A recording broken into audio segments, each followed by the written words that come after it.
Allora, stiamo andando verso il termine, ci sono due questioni ancora da trattare. Io vorrei prima vedere cosa state preparando proprio in queste ore, perché doveva essere qui con noi anche Rita Turati, che non c'è perché a Como, se non erro, è stato organizzato qualcosa di interessante, quindi ne parliamo. Leggiamo prima il messaggio: senza polemica, ma guardate in Francia e imparate dai francesi, che fino a quando non aprono le trattative mettono in ginocchio il paese per i propri diritti e non si fermano alla prima promessa. Era quello che un po' dicevamo, stavamo commentando fuori onda. Noi non ci siamo mai fermati di fronte alla prima promessa. Noi abbiamo sempre molto ragionato sulle lotte, le forme di lotta, la loro articolazione. Io sono un vecchio sindacalista. Mi è capitato di programmare e di condurre dei cosiddetti scioperi ad oltranza. Io in verità li ho persi, perché questo scontro ad oltranza non si sa mai chi muore per primo. Ma questi non sono neanche scioperi, sono proprio barricate. Di conseguenza preferisco le lotte articolate, dove io mantengo la direzione e la verifica dell'andamento delle cose. Poi si arriva a queste forme, come diceva lei, di protesta, non di sciopero, ma di manifestazioni anche con scontri. Anche noi ne abbiamo avute nel nostro paese. Alcune corse con i lacrimogeni negli occhi a Marghera le ho praticate anch'io quando negli anni 70. Ero negli anni 70, eccetera. Per cui ci sono queste forme, come dire, di esasperazione. Oggi le vediamo in Francia, ma ci sono state in Germania e ci sono state anche da noi, per cui fanno parte, secondo me, del modo, della forma di manifestare. Il punto vero è che le contestazioni in Francia hanno tante cose in comune con le contestazioni e con le critiche che noi muoviamo al nostro governo, alle politiche che non ci sono, come abbiamo detto prima, per quanto riguarda lo sviluppo, alla politica che tenta di sottrarre i diritti per incrementare, è vero, lo sviluppo, cosa che secondo noi non va assolutamente bene, anche se il capitalismo, non solo italiano ma europeo sicuramente, tentano di portare avanti. Tirare sulle firme e che ci restituiscano tutti i soldi dei contributi versati e mai più contributi. Pretendono e cambiano continuamente le regole, una truffa.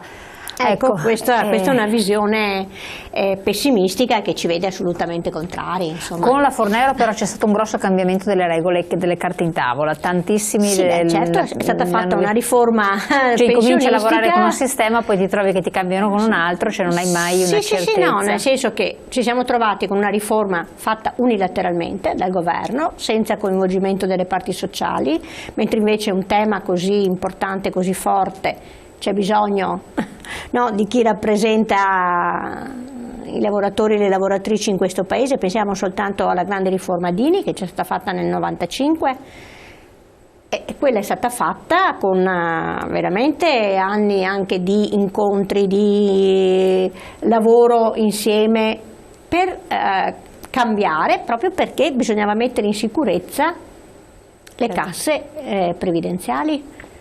Perché sappiamo bene che se si andava avanti con quel sistema che non era certamente voluto dalle organizzazioni sindacali, forse le cose sarebbero andate molto peggio. E questa riforma invece della Fornero, fatta unilateralmente in una situazione di grave crisi, di grave situazione del paese, però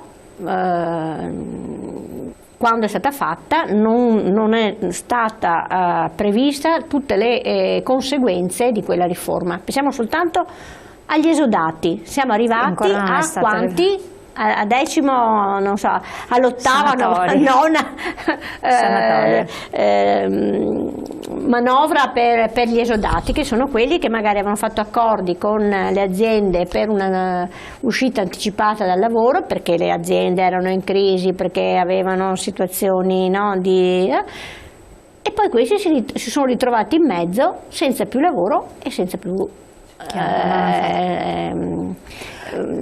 pensione. Chiaro, no, ma infatti questa è una situazione difficile. Abbiamo veramente 2 minuti a disposizione, dobbiamo dire cosa state organizzando, anticiparlo? Io mi prendo i 2 minuti, però rilancio. Sarà bene che lei nella sua organizzazione del lavoro preveda anche una riflessione attorno a un tema che noi non affrontiamo con sufficienza fino a questo momento, che è quello dei migranti. Ma lei non segue le mie puntate serali? Lo so, io ho difficoltà, gliel'ho già detto, ho difficoltà con questa rete televisiva in quel di Portogruaro dove io abito, ma noi vogliamo rilanciare con grande forza come sindacato dei pensionati, e non solo, ma credo che sia un compito anche nostro, che è quello degli interventi sulla politica a favore dei migranti. Questo è un po' il punto.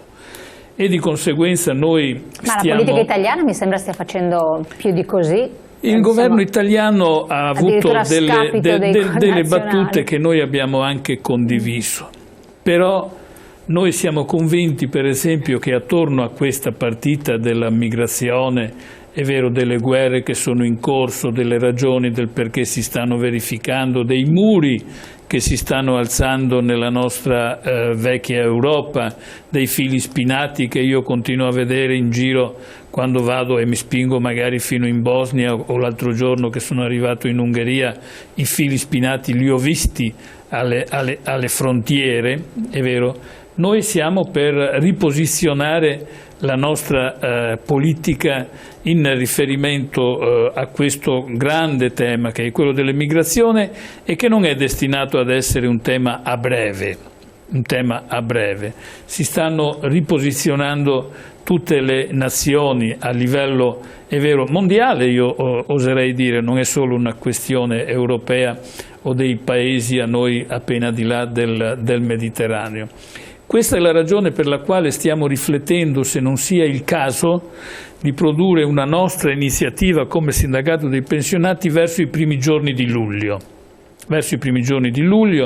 È da ieri che ne stiamo discutendo con i nostri amici e compagni della Lombardia, del Friuli Venezia Giulia, del Trentino, dell'Alto Adige, proprio per produrre un'iniziativa che permetta anche di riposizionare le volontà, i valori del sindacalismo, io dico degli anziani, perché mi compete e ci compete, visto il ruolo che svolgiamo in questa fase, ma noi siamo anche convinti che su questo bisogna che si pronunci anche il sindacalismo confederale, per cui vogliamo essere, come dire, da pungolo anche nei confronti della nostra confederazione, nei confronti della nostra CGIL. Una cosa però è fin troppo evidente: i respingimenti non hanno prodotto effetto che se non morti, che se non annegamenti. Noi dobbiamo praticare una politica di accoglienza diversa, più controllata rispetto a quello che abbiamo fatto, sapendo che dobbiamo vincere, è vero, anche la paura, perché c'è un elemento di paura. Noi nei paesi oggi, un po' dappertutto, abbiamo di questi ragazzi, di questi giovani, di queste donne, di questi bambini. È vero che hanno trovato, secondo me, più disponibilità, più accoglienza da parte dei singoli cittadini che se non da parte degli organi dello Stato. Questo è il punto.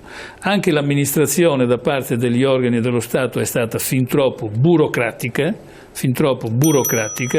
non si è condotto a fondo una lotta verso quelle ideologie, è vero, di opposizione al diverso, di opposizione al migrante, dimenticandosi magari di quando gli immigrati eravamo noi, è stato i nostri genitori appena finita la guerra, per esempio, ultima. Per me avevano previsto come alle conseguenze, ma c'è stata pura malafede, volevano i soldi, se li sono presi. Ditemi se non è malafede quando poi ad un certo punto per chi ospita un immigrato danno 35 euro, allora i soldi ci sono, ma solo per qualcuno. Sono esattamente da utilizzare in un modo diverso e più puntuale, perché di risorse ne sono state messe a disposizione. Quello che noi denunciamo è che si sono messi a disposizione i soldi senza stabilire i criteri con i quali questi soldi dovevano essere utilizzati, e magari qualcuno ci ha fatto anche delle fortune sopra. Questo parleremo ancora, perché siamo arrivati al termine e stiamo sforando, quindi io vi ringrazio di essere stati qui con noi, vi terremo aggiornati come sempre su quello che intanto evolve o bolle in pentola. A voi buon proseguimento e ci vediamo naturalmente la prossima settimana. Grazie a lei.